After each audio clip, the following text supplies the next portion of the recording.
Hello everybody, this is Talk Wrestling TV for my NXT TakeOver The End official review and analysis. This is my first time doing a complete card review, and I'm going to see how it goes. I'm pretty excited for it.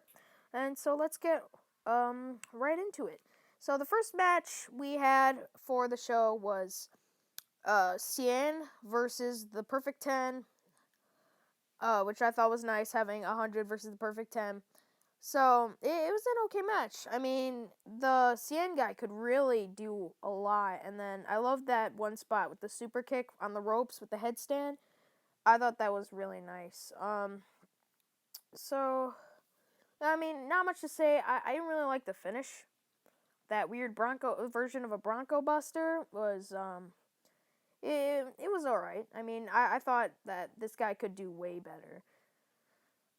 So yeah, pinning him right there for the first match in nice 5 or 10 minute match right there, and then immediately we go on to this first really great standout match, which is Gable and Jordan against the Revival.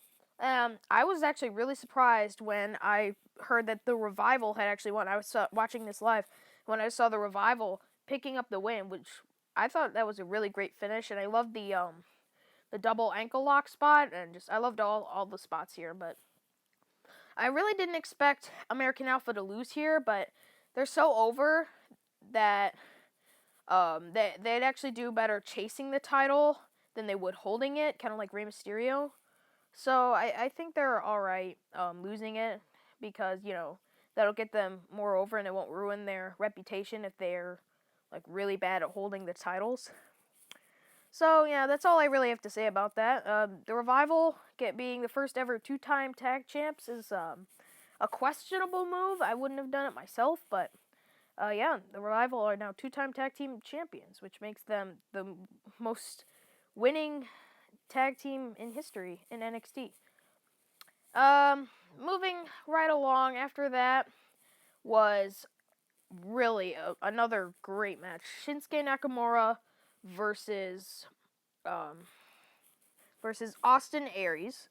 And this was again a great match. I loved every bit of it, from the finish to everything else. I love Corey Graves every single time that Nakamura does the Kinshasa. He always yells Kinshasa or whatever. But it's really funny that that's what he's gonna be labeled as, Kinshasa. But yeah, it was a great match. I really expected Shinsuke to win that match. I think he was the only heel to actually he was the only face to actually pick up the win tonight, other than Asuka in the women's match. And perfect segue. The next match was Asuka versus Nia Jax, and it was another really great match. Just that big loop of great matches definitely tells a great story that NXT is here to stay. But so Nia Jax versus Asuka. Nia Jax obviously played Goliath in the David versus Goliath story. And Nia Jax, she can really wrestle for somebody her size. She's built, and she's still she's still one of the best wrestlers there is in NXT. And then Asuka, I'm not sure what she has going on with the whole thong on the outside of her trunks thing, but it works, I guess. I mean, it works. I'm not sure if that's some weird New Japan thing for women in wrestling, but that it works for her. So, Asuka picks up the win, retains her NXT title, which I'm pretty sure everybody saw coming. So, I'm sure everybody saw that coming, that Asuka was going to win. I thought the finish was alright. I mean, it wasn't the best, but I thought it was okay. Doing the whole Nia Jax is screaming, and then Asuka just kicks her really hard or whatever. So that was the end of that match. It was a pretty nice match. I really liked it. So, and then in the next match, we had the main event, Finn Balor and Samoa Joe. Good God, what they put on a really great match right there. They told such a great story, and it wasn't like, if you notice, it wasn't the standard cage that WWE uses, like where there's holes in them for the cameras. Like every camera shot was shot where it was like. I thought that was really nice. You know, it helped give that whole they're locked inside feeling, and it made it feel more real. You know. So, one spot I really liked was Samoa Joe, hitting that Inzagiri off, like when they were both on the side of the cage, hitting that Inzagiri, both guys falling off. I mean, I'm so glad Samoa Joe is like putting himself forward, because his last years in TNA, he wasn't really putting on great matches. He was just doing all right. And now that he's coming here, he's really stepped up his game. You know, he's doing great right now, and I love that. Both guys get their moves in. Muscle Buster from Samoa Joe, kick out, and a coup de grace from Finn Balor, and then kick out. And then the ending of the match was Finn Balor was trying to exit.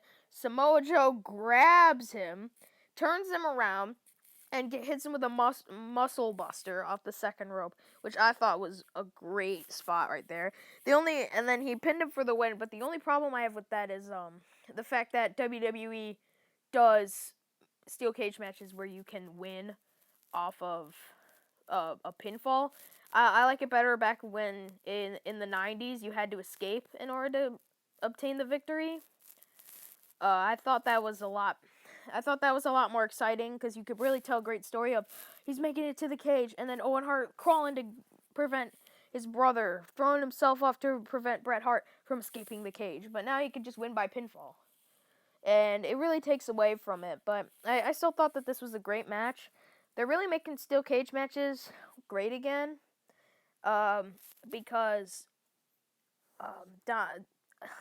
because the old steel cage matches from 2011 to 2014 were not anything to be excited about. Like they weren't the best. I mean, one that really sticks out is the triple threat steel cage at the Royal Rumble, where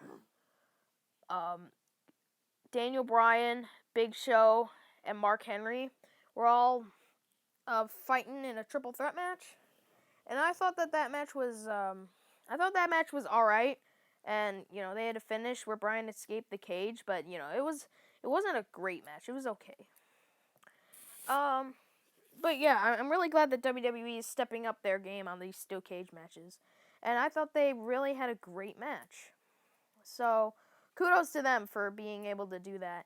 And NXT is obviously here to stay, and I'm glad that they do that. I'll definitely be watching next Wednesday to see what happens. But yeah, I really liked that.